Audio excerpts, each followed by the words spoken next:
the floor. This year, playable, we have Team Deathmatch. We got a lot of awesome feedback from you guys, from the community, from last year's showing at the arena, and one of the dominant forms of feedback that we got was that sitting around and waiting while my friends kill each other really isn't fun. So we're introducing Team Deathmatch. Team Deathmatch really solves that problem. You die, you're back in 3 seconds. You're back in the fight, you're fighting, you're able to like play with your character more, you're able to explore more. There's not the intimidation factor in Team Deathmatch either of like, wow, am I gonna let my like arena team down by coming in with this crazy magic, you know, wizard build that only spawns like mirror images and that's all I do? No, it's totally cool. So Team Deathmatch, the game is 10 minutes games. There's 2 teams, red and blue. At the end of the game, the team with the most kills wins. There's definitely no skill swapping during games. There's also no item swapping during games. We want there to be like still some tactical advantage to understanding, hey, that barb over there who's running up and like stunning like the heck out of me the entire time. I need to know that the entire 10 minutes of the game so I can actually effectively deal with that and respond. It's definitely going to be 4v4. Last year it was 3v3. We stepped it up. 4v4 is way more fun for responsiveness and the interactivity. You're definitely going to be using your PvE character. There was some confusion about this, but you're definitely going to be like leveling up to 60, taking your character, your wizard or your witch doctor that you've been focusing on and getting to Inferno in, bringing them into PvP, and then experiencing them in PvP and seeing how they play out.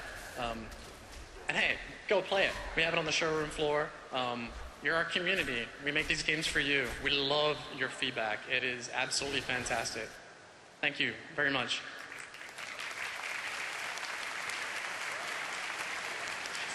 All right, I'm going to talk about the auction house. I hope you guys like UI because there's a wall of it coming at you. All right, so why an auction house? Well, one of the major things and reasons that we decided to do an auction house is because trading is a big focus of the Diablo games. So some of you might know that you get loot in Diablo games and it's kind of a big deal.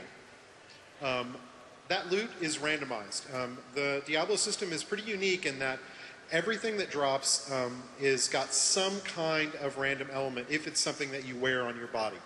And any monster could drop any item in the world. You don't have to go to a particular monster and do that. But because of that, there's actually really, really low odds that you get the exact thing you want. Even if you get the exact thing you want, the chances that it actually has the best stats that you could possibly get on that item is pretty much, it's almost impossible. And that's really by design. Because Diablo's always been a social game in the sense that you play with and trade with other players. So trading is really the best way to get the best items in the game, and that's always been the case for all the Diablo games. We've focused really heavily on the trading aspect. So given that, you'd think that the previous games would have awesome systems for trading, and if you think that, you'd be wrong. So in Diablo 2, there were a bunch of ways you could trade. There was an in-game interface where you could kind of put items up and you'd stick your item up and somebody else would, and you'd say, well, what do you got? And hopefully it had something good that you wanted. You could throw items on the ground and pray. I wouldn't recommend that. You could go up and post in the chat channels or forums, hoping that someone is listening who has the thing you want or wants to buy the thing you have. It's pretty inefficient and it makes the chat channels not really very chatty. And then you could also go to like third-party websites and buy things with real money. That works fine, except that maybe the transaction wouldn't work, maybe you get ripped off, maybe someone would steal your account. None of those were really great experiences, and we felt that we could do a lot better. So we focused on an auction house because it's really a very well-known, convenient, secure, easy way for people to trade. There's things like the WoW auction house, there's eBay. People understand an auction house, they understand how it works and how to interact with it. So we made the decision to allow players to trade in Diablo 3 the same way that they traded in Diablo 2, with gold or real money. So we're going to let you pretty much trade almost anything in the auction house. If a wearable item, gold, stackable components like crafting items and things like that. So, and this is one of the most important points. We want you to be able to participate for free if you go into the real money auction house. A lot of people have said to us, I don't necessarily have a problem with, the real money or not. I just don't want to open up my wallet. I don't want to give you a credit card. And you know what? That's fine. You don't have to, and I'm going to explain how. This is Timmy the Demon Hunter. Why is he Timmy? Because it amuses me to call a Demon Hunter Timmy. So Timmy needs a new bow. That'd be nice. That bow would be pretty awesome. Venom Husk. Got a lot of blue little statty things on there. We like those. So he goes off in the world seeking his fortune. Oh, does he find it? Nope. Instead, he finds this thing. Wow. 566 DPS, two-hander. Not for him. If he had a barbarian or a barbarian friend, that'd be a pretty good item, but, well, we're going to pretend that Timmy doesn't have any friends because he named his Demon Hunter Timmy. I mean, come on.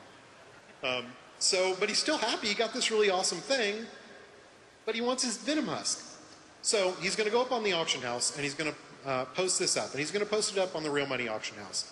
Now, the important thing is here, he can do this for free because every week we're going to allow people to have a small number of free listings. And one of the reasons for that is we want you to be able to generate some income and get a balance without actually having to spend any money. So he puts his Overfiend up there. It sells. Bong. $7.50 in his account. Now, he could have output that to a PayPal account and made $7.50 playing Diablo, which is pretty awesome. Or he can do what he did, which is put it directly into his e-balance, and now he can use that to go back on the auction house and buy things and post more auctions. So Timmy is happy. He goes up, he finds his Venom Husk, $5. Bam. Purchased. Sent to his character, and equipped. Check him out.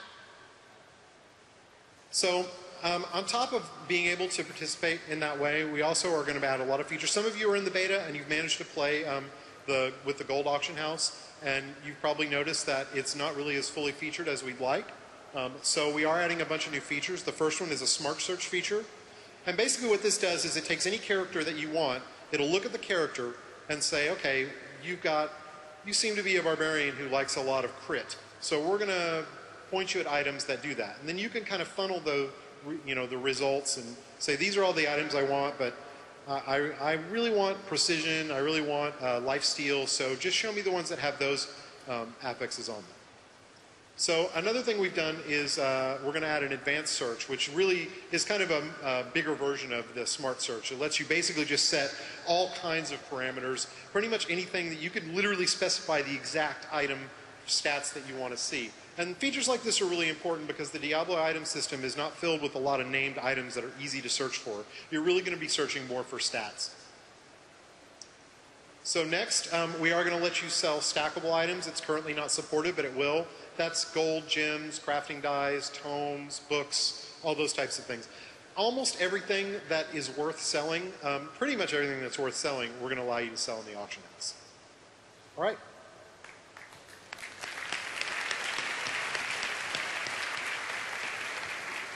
Let's talk about game tuning for a little while.